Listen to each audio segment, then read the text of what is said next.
My husband was in the ICU after a car accident. I was ready to sell the house to cover his medical bills, but the clerk at the property office stopped me cold. This property has already been transferred to a Miss Maya Henson. When I got home, my mother-in-law shoved me and my suitcase out the front door. Get out, there's no place for you here. My 7-year-old son stood holding Maya's hand, looking at me like I was garbage. Your real baby died a long time ago. I'm actually Auntie Maya's son. I dragged my suitcase to my parents' house. My mother slammed the door in my face. Your brother's getting married. There's no room for you here. Homeless and desperate, I pawned the gold jewelry my husband had given me every birthday for the past decade. Sorry, ma'am, these are all fake. That was when it finally hit me.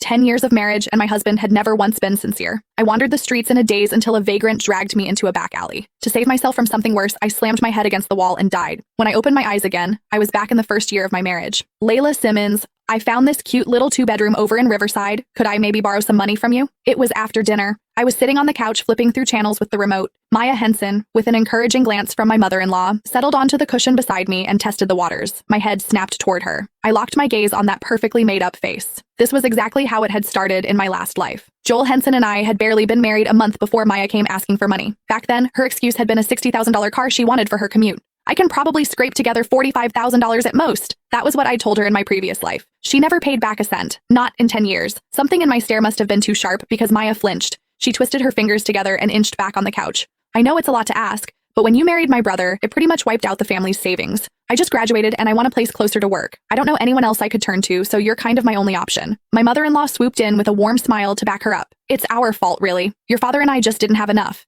Between the $150,000 for the house, the $27,000 bride price, and the $30,000 wedding banquet, we're tapped out. Maya needs a place of her own. You're her sister-in-law. Surely you can help a little. So marrying into this family had somehow turned them into charity cases? I'd put up $75,000 of that house money myself, and I was the one living with them, not the other way around. The $27,000 bride price, I'd matched it with a $30,000 car as my dowry. The $30,000 banquet, he would have had to throw a wedding no matter who he married.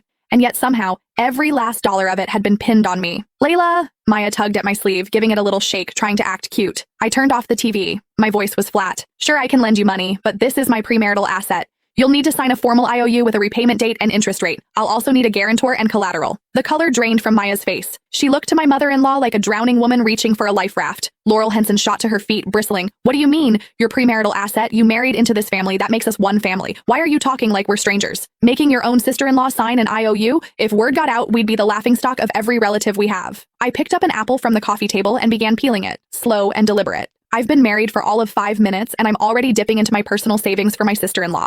People who don't know better might think I was so desperate to marry your son that I'm buying my way in. Now that would be embarrassing. You... Laurel's jaw clenched so hard the muscles in her cheeks twitched. Maya grabbed her mother's arm just in time. Forget it, Mom. I'll figure something out on my own.